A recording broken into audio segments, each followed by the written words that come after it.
Hey YouTubers, what's going on? Kevin here coming at you with another video. As you can see, I got stuff all over the bench. What's going on up in here? Oh, that's what we're going to talk about today.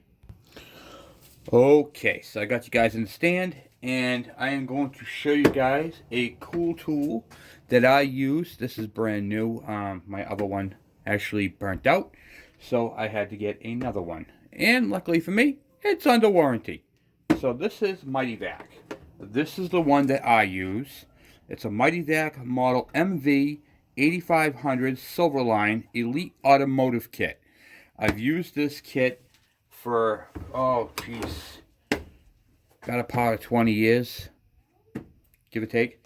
So you got a new one this week, and I want to show it to you.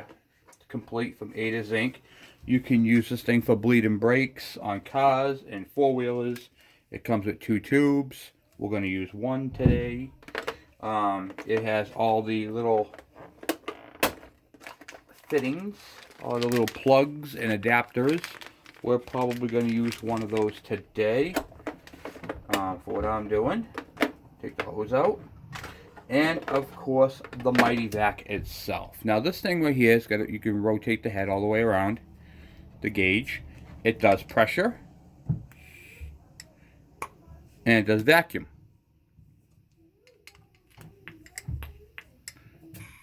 Okay, this is what I use for pressure testing engines. Alright, so I'm going to show you how we're going to set this thing up, and I'm going to give you guys a little tech talk. So let's get this kit out of the way and get crack-a-lacking. So, a lot of guys, they burn up the pistons in the motor, they burn up the engine, and then they slap a new cylinder and piston kit into it, and then later on, they find they just blew it up again. I'm going to teach you guys something. For every problem, there is a cause, okay? Assumptions don't fix engines. Oh, it's probably a crank seal. And not necessarily. There are a lot of things that can create an extreme lean condition to burn up an engine. For instance, many of you guys don't realize that when you guys take your carb on and off, you wear out the insulator right here. And there's a gasket in there where this sits onto. If that is not all the way back into the seal, you could be sucking air right from your carburetor. It's that simple. A lot of times, it's, you know, you guys go ahead, you guys get rid of your automatic oiler system, and you don't plug up this hole right here.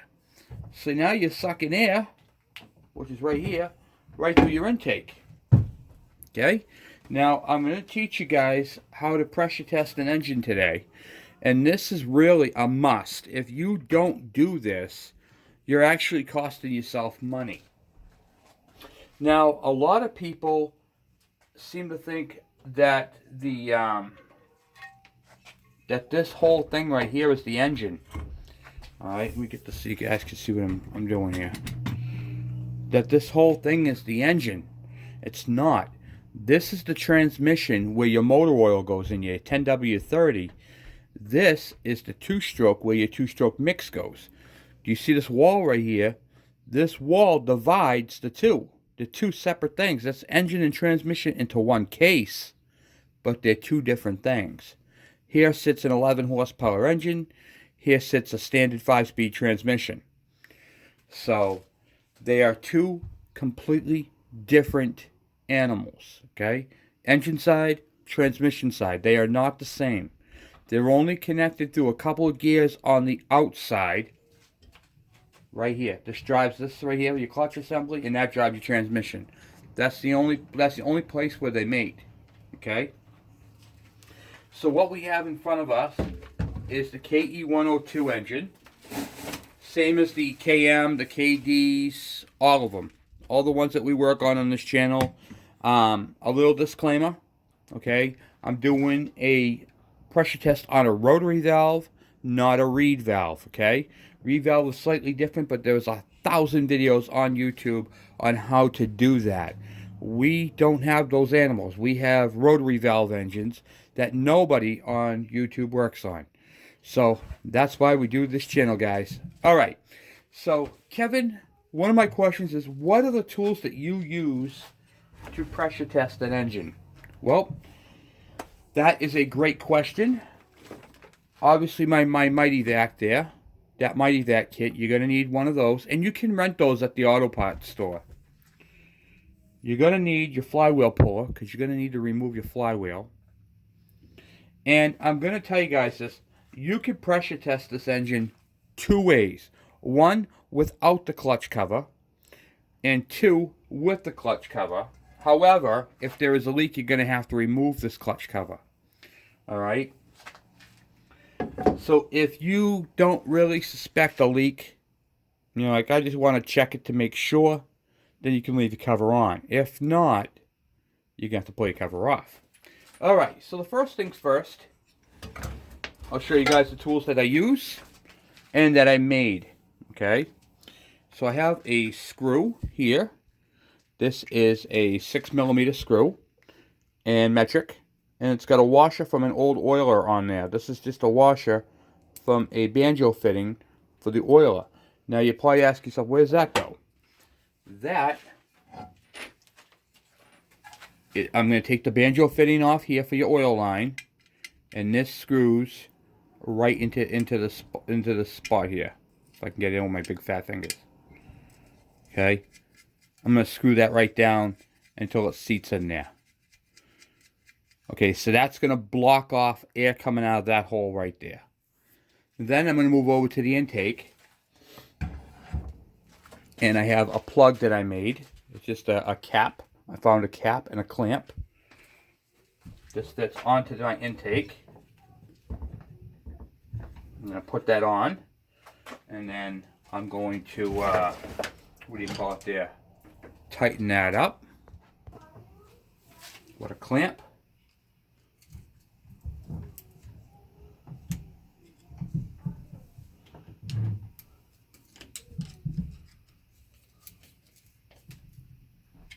And then I'm going to pull this off. If you have this piece right here, you have to pull it out of the intake. Okay, this is the oil galley passage.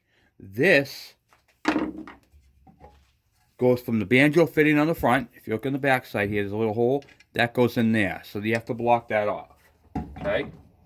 So we're going to pull that off to the side. And we're going to get one of the plugs out of the kit. For this one, the pink one seems to fit the best. You're going to push that in. Okay. Make sure it's in there snug and tight. Okay. For the next part, we're going to plug the exhaust port. So I got an old cylinder there. I don't know if you guys can really see that or not, but we're gonna try. All right, so here we go. Okay, so take these studs off here. And I'll show you guys the tool that I made. Alright, so I'm using a regular exhaust gasket. Nothing fancy. That goes in first. And then you guys have seen these right here. You have one of these on your bike. So to get these off your bike, this piece right here just pops out.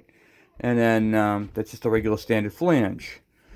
Then I took a bearing race and I put a plug in it. And I pressed it in and grinded it all down so there's no leaks. Hold it up to the light and there's no leaks through it.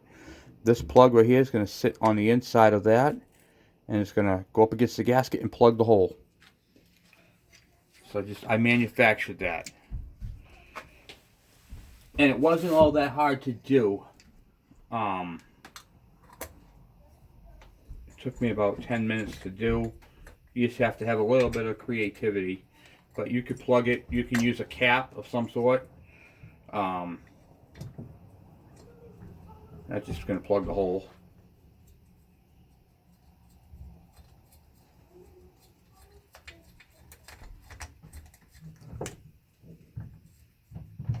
I wanted to talk to you guys too. I got these 6mm. These are long nuts. You can get these right at your hardware store, and they look pretty cool on the exhaust. And they also do another thing too. They save the threads. So you can put a little bit of Never-Seez in them, and then you'll be able to get these off every time. Just something that I did with that. So I'm going to tighten these down so they're nice and tight, like you would your regular exhaust. And that plugs that hole. Okay.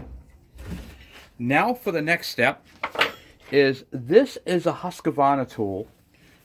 You can go on to HusqvarnaTools.com and you can buy one of these. They're not all that expensive. I think it's like 20 bucks. It's got a little tube on it with an adapter. And it's got a spark plug pit. You can use this. This is a great tool. You can use it as a piston stop and for pressure testing. See that hole? That's where the pressure comes in and out. So, we're going to thread this into the motor.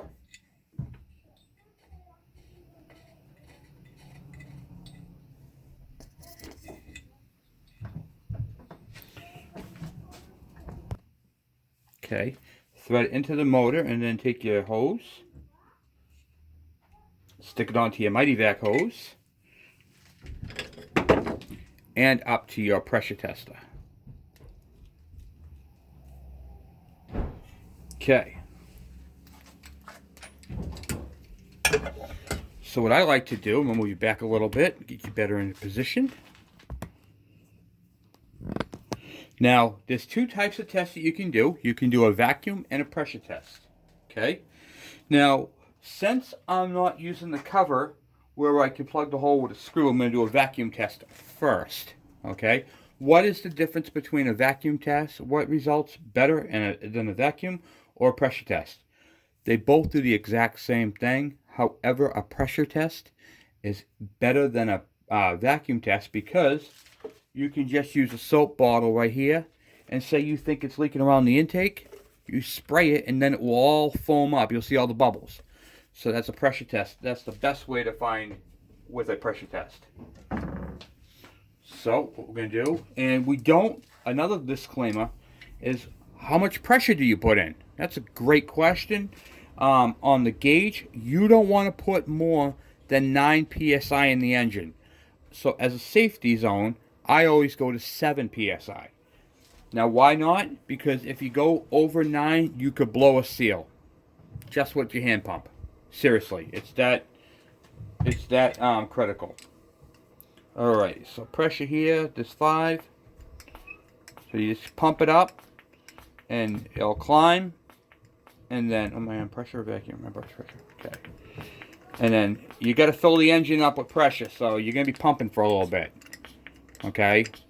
And then it'll get tighter and tighter. Oh, okay, I'm blowing out of here. So that was the pressure test.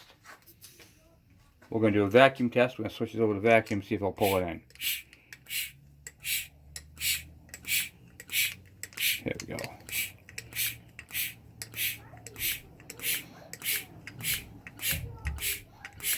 Okay, then we watch it, see how it's leaking. So I have a leak. But I know what my leak is. So I'm not worried about that. My leak is because I got the head's not on there correctly. So if I was to put this on the bike right now, I'd be leaking. So we're going to do I'm going to show you guys a couple of things, okay? So let's put this back. Let's see if I can find.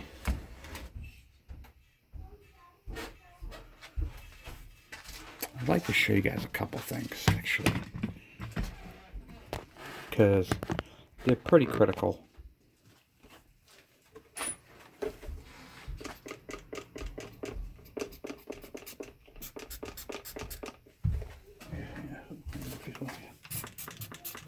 Come on. That ain't helping me. Okay. Alright. Now you hit record again. Alright. Messed up. Alright. So now, I want to show you guys this. So I'm building up pressure. I got a new squirt bottle. Problem solved. And we're going to spray it around the intakes as we're putting pressure to it. Okay, it's going to blow it out. Okay, we're going to spray around. This is the intake right here for the rotary valve. You're going to spray it around the gear at the bottom, because that's where your crank seal is, on this gear right down here on this side. So let me blow you guys up a little bit. I really want you guys to learn this. So, okay, so looking straight onto it. Okay, I'm going to show you guys what a leak looks like too, which is really cool. You guys are going to see all this today. Okay. Alright. I'm going to pull this plug off so you guys can see the crank gear. That is the crank gear, and right in back of that gear is your crank seal. But don't forget, there's also an O-ring around this whole housing. So if this housing is leaking, it's the same as a crank seal. Okay? It's very, very, very common to miss one of them for the other. Also, there's an O-ring. If you don't put this back in, when you're putting your clutch cover on, there's an O-ring on that. If that O-ring is missing and then you put the cover on, you're going to leak. Okay, it's very important that that O-ring gets on there. So, alright, let's put this back in because I want to show you guys the leak. Okay. So you're going to spray it around. I'm using soap and water. Okay, just regular dish detergent in a little cheapy container. We're going to spray it around when you're putting pressure to it. Okay. And I'm watching my gauge as I'm squeezing it. And it's still at the 0 point, but I can get it to go higher. But I'm just, if you do one squeeze, you're still going to get bubbles. See? See how it's climbing? But it's also leaking. Now watch. It's going to leak. Slowly leaking. Alright. Now I'm going to show you guys where the leak is. Okay? This is the part that you guys are going to, I want you guys to see. It's an old head gasket. Alright. Oh, that's actually pretty good. I can really see it really clearly. Alright. So, what you guys are looking at, let me see if I can shrink you guys down just a little bit. Okay, you're looking at right in between. This is the aluminum cylinder head. Here's the aluminum cylinder. Right in there, there's a leak. And I'm going to show you guys what that looks like. Alright. So what you'll see is you'll see it bubbling up.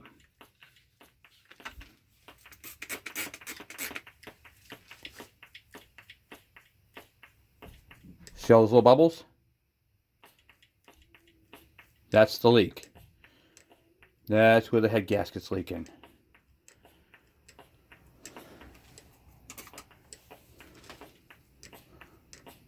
All those bubbles are the pressure coming out.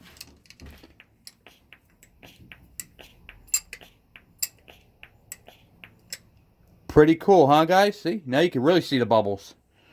Right up in there. See them? So anyway, if you had a bad seal, a bad crank seal, that's what it will look like. Okay? I'm going to talk to you guys about where to look now for leaks. Okay? Because there's only a few places it can leak. Alright, so let's go over to this now. See, now you guys got to see how to pressure test and where the leak is on this motor, which I automatically knew because I put a bad head gasket on it for this video.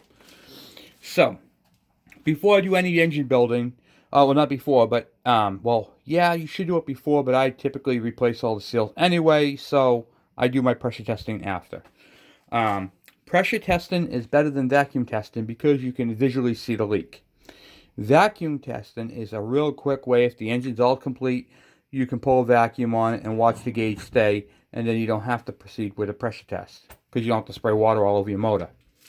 Okay? So, here's where the leaks are. Head gasket, exhaust, the base gasket here, the intake on the carburetor, the auto lube port, the rotary valve port, the crank seal. On the other side of the engine, in back of the magneto, there's the other crank seal. And sometimes they can leak on the case. Typically you'll find motor oil in there, but this is why you pressure test to find out. Now, I'm going to answer a question that hasn't been asked yet. How can you tell if it's in the if it's the case? that is a very good question. If you have pressure tested the engine and there's no bubbles anywhere else, okay, but there and there, all right, what you can do is take the plug off, take a piece of, what do you call it there, plastic wrap, styrofoam, and cut it in a circle, put it over the cap. If it sucks the cap in on a vacuum test, you have a leak in the transmission. Actually, that ain't going to work either because you have a vent. So you would have to just assume that would be the assumption one, unless you blocked off your vent in the back. Yeah, you can do that. Put a piece of plastic wrap over the plug where you put your plug. I've never had the problem before, so it's never been an issue. But you put it over there, and then right in the back here, there is a hole right in the seam, right there. You're going to want to cap that right there somehow, and then you should be able to put pressure to it. And you'll probably find that your output seal will be leaking too, but that's how you would do it. So once again, we're going to go over this one more time. Intake, oil port, rotary valve, crank seal, base, head gasket, exhaust, and crank seal on the other side. And that's pretty much it. And the reason why I said you need this tool right here is because you're going to have to remove the flywheel if you suspect a leak on that side. And that's what I got for you guys today. So that's how you pressure test an engine. Thank you guys for watching. Thank you for hanging out. And thank you for these great questions. I'll be talking to you guys later. Bye.